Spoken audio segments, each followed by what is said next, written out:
बच्चों, आज हम कक्षा तीसरी से पाठ वॉक विद ग्रैंडपा, इसमें आप पिक्चर देख रहे हैं। पिक्चर में एक छोटी लड़की है और उसके साथ उसके ग्रैंडपा हैं, दादाजी हैं। तो ये चाइल्ड है, उसके नीचे कुछ वर्ड मीनिंग भी लिखे हुए हैं। आपको वर्ड मीनिंग पे पहले थोड़ा सा चर्चा कर लेते हैं। हरी अप, हरी अप का अर्थ होता है जल्दी, और ग्लैड, ग्लैड का अर्थ होता है खुश, और अनरश्ड का मतलब है धीरे से। शुरू करते हैं poem. I like to walk with grandpa. मुझे अपने दादाजी के साथ चलना अच्छा लगता है। His steps are short like mine. उनके कदम मेरी तरह छोटे हैं। He doesn't say now hurry up. वो कभी नहीं कहते जल्दी करो। He always takes his time. वो हमेशा अपना समय लेते हैं। Most people have to Hari.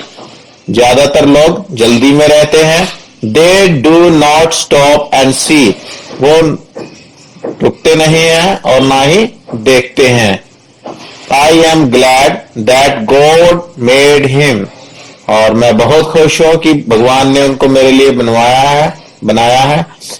अनरश्ड and young like me, मतलब बिना किसी जल्दबाजी के और मेरी तरह से उनको युवा बनाया है। ये जो पोएम है, ये जो पंक्तियां हैं, ये लिखी गई हैं रोडने ओ हार्ड के द्वारा। अब बच्चों इस राइम को थोड़ा सा गुनगुनाते हुए करते हैं, और बच्चे पीछे पीछे थोड़ा सा गुनगुनाने की कोशिश करेंगे। मैं भी करता हूँ। I like to walk with grandpa. I like to walk with grandpa. His steps are short like mine. His steps are short like mine. He doesn't say now hurry up. He doesn't say now hurry up. He always takes his time. He always takes his time. Most people have to hurry. Most people have to hurry. They do not stop and see. They do not stop and see. I'm glad that God made him. I'm glad that God made him. I'm glad that God made him. Unrushed and young like me. Unrushed and young like me. बच्चों, आपने ये कविता सुनी, आपने इस कविता को अभ्यास करना है। अब हम इसके एक्सरसाइज में आते हैं। इसमें कुछ क्वेश्चन हैं। आपने पोएम पढ़ी है, अभी इसके साथ जो पोएम में आपने पंक्तियां की, उन्हीं के आधार पर, उन्हीं के बेसिस पर आपने इन क्वेश्चन को आंसर करना है। Answer the following question. First question है, नंबर 1 क्वेश्चन है, why does grandpa walk slowly. दादाजी धीरे क्यों चलते हैं? तो दादाजी धीरे क्यों चलते हैं? Because his steps are short. His steps are short. तो इसके आंसर में हम लिख देंगे Grandpa walked slowly because his steps are short. Second question देखेंगे, pick out the word that describe Grandpa and write them. आपने क्या करना है, इस पोएम में से उन शब्दों को छांटना है, उन वर्ड्स को छांटना है, उनको निकालना है और उनको लिखना है यहाँ पर जो ग्रैंडपा के बारे में बताते हैं। जैसे कि तो आप ये वर्ड्स लिख सकते हैं, short steps, unrushed, young. Third question है, why does the child not like to walk with other people. Why does the child not like to walk with other people. तो बच्चा दूसरों के साथ सैर करना पसंद क्यों नहीं करता है? तो आंसर में लिख देंगे, other people have to hurry, so the child does not like to walk with them. Fourth question है, is the child happy to walk with grandpa? Why or why not? अगर जो आप पहले आंसर होगा yes, the child is happy to walk with grandpa because God him unrushed and young like the child। अब बच्चों ये आपकी question answer की एक्सरसाइज यहां पर पूरी हो गई। अब आगे चलते हैं।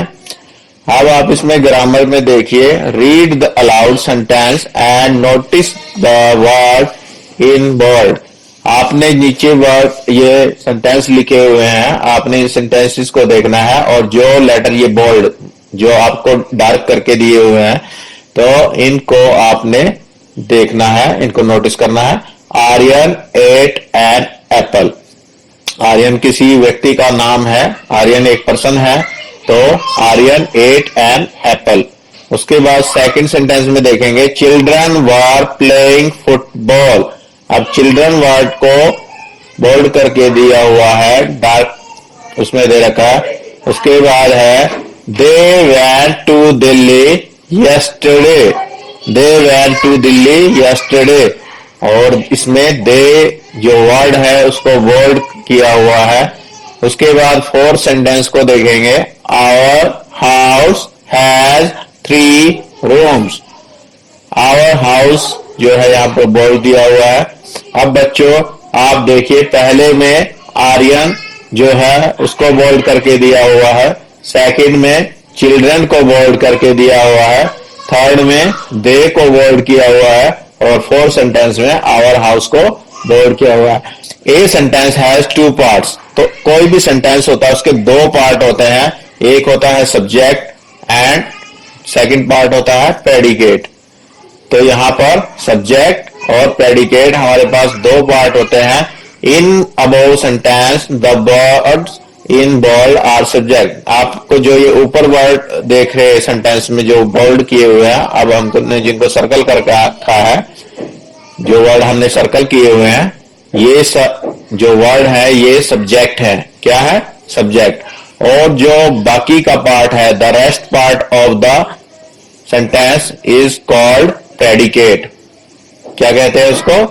प्रेडिकेट बोलते हैं हम। The subject is thing a person that the sentence is about. मतलब जिसके बारे में वो वाक्य या सेंटेंस कहा गया है वो व्यक्ति या वस्तु हो सकता है सब्जेक्ट। और it can consist of 1 word और मोर देन 1 वर्ड। जो सब्जेक्ट है वो एक वर्ड का भी हो सकता है और एक से ज्यादा का भी। अब आपने देखिए आवर हाउसेज, इसमें 2 वर्ड्स हैं, आवर और हाउसेज, तो ये मोर देन 1 वर्ड। अब जो बाकी का पार्ट है वो प्रेडिकेट है।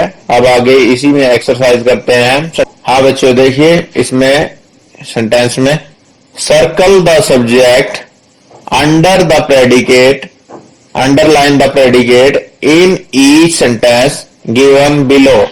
आपने क्या करना है, नीचे दिए गए सेंटेंसेस में से आपने सब्जेक्ट को सर्कल करना है और जो प्रेडिकेट पार्ट है उस सेंटेंस का उसको आपने अंडरलाइन करना है। अब जैसे हम फर्स्ट आपका सेंटेंस देखते हैं, तो फर्स्ट सेंटेंस है ग्रैंडफादर वॉक स्लोली। अब इसमें आप देखेंगे किसके बारे में बताया गया है, ग्रैंडफादर के बारे में बताया गया। तो ग्रैंडफादर हमारा यहाँ पर क्या हो गया, सब्जेक्ट हो गया, तो इसको हम क्या कर देंगे, सर्कल कर देंगे। उसके बाद जो रेस्ट पार्ट है इस सेंटेंस का, वॉक स्लोली, तो वॉक स्लोली क्या है, प्रेडिकेट है, तो इसलिए हम इसको अंडरलाइन कर देंगे। तो ये हमारा कंप्लीट हो गया। इसी तरह से हम सेकंड सेंटेंस को देखते हैं, शी सैंग ए ब्यूटीफुल सॉन्ग। अब देखिए सी जो है वो सब्जेक्ट है और सैंग a beautiful song is predicate. तो सी को हम सर्कल कर देंगे और सैंग ए ब्यूटीफुल सॉन्ग को हम अंडरलाइन कर देंगे क्योंकि ये प्रेडिकेट है। उसके बाद थर्ड सेंटेंस देखेंगे, गीता स्पीक्स इंग्लिश फ्लुएंटली। अब इस सेंटेंस में आप देखेंगे जो गीता है वो एक सब्जेक्ट है, तो इसलिए हम गीता को सर्कल कर देंगे। स्पीक्स इंग्लिश फ्लुएंटली, जो rest part of the sentence है वो हमारा प्रेडिकेट है, इसलिए हम इसको अंडरलाइन कर देंगे। फोर्थ सेंटेंस देखेंगे आप, our garage is very big. अब यहाँ पर कुछ बच्चे हो सकता है आवर को सर्कल कर दें सब्जेक्ट समझ के। बच्चों यहाँ पर आवर गैरेज पूरा ये 2 वर्ड्स का हमारा सब्जेक्ट है, तो हम यहाँ पर सब्जेक्ट में आवर गैरेज को सर्कल करेंगे। आवर गैरेज, तो इसको सर्कल कर देंगे। इज वेरी बिग, जो rest part of the sentence है इसको हम अंडरलाइन कर देंगे बिकॉज इट इज प्रेडिकेट। अब आगे देखिए 5th सेंटेंस पे आते हैं। A large crowd greeted him at the airport. अब इसमें देखिए ए लार्ज क्राउड, तो एक बहुत बड़ी भीड़ के बारे में बात की जा रही है, तो जो सब्जेक्ट है वो हमारा है ए लार्ज क्राउड, तो इसलिए हम ए लार्ज क्राउड इन तीनों वर्ड्स को सर्कल कर देंगे सब्जेक्ट में। और greeted him at the airport ये हमारा प्रेडिकेट है, तो इसको हम अंडरलाइन कर देंगे। तो बच्चों आपने देखा किस तरह से हम किसी भी सेंटेंस के अंदर प्रेडिकेट और सब्जेक्ट को अलग कर सकते हैं या उसको फाइंड आउट कर सकते हैं।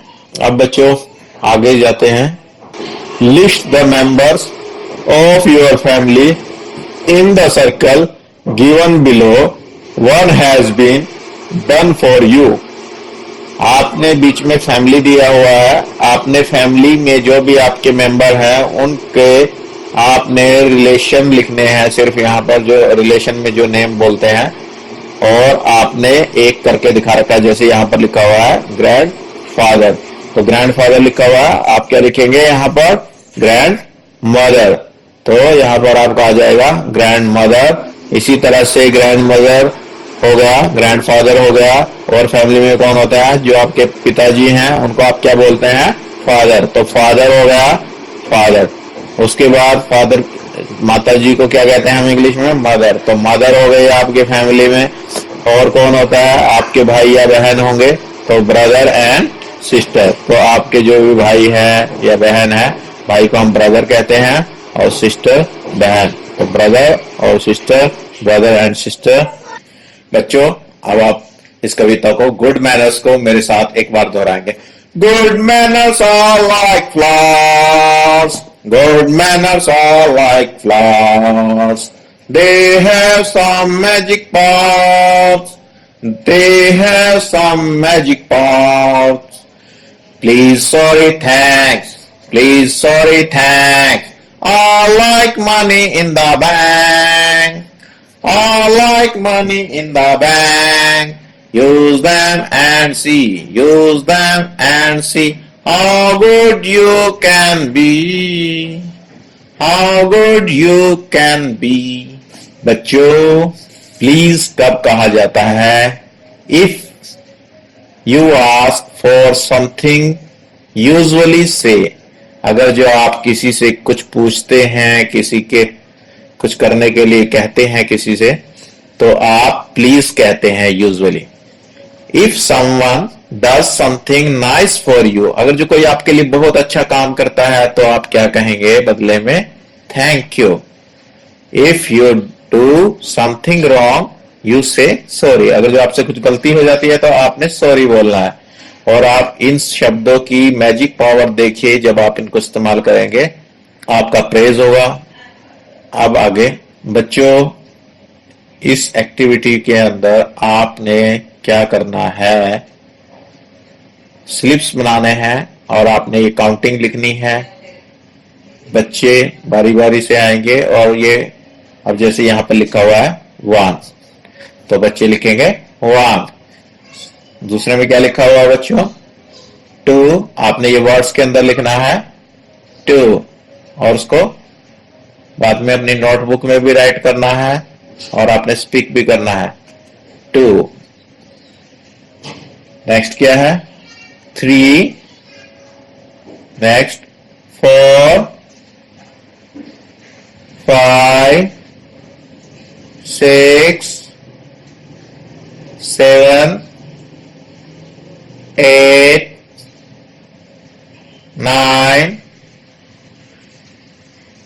10, 11, 12, 13, 14, 15, 16, 17, 18, 19, 20, 21, 22, 23, 24, 25, 26, 27, 28, 29, 30, 31 और बच्चों इस तरह से हमारी काउंटिंग पूरी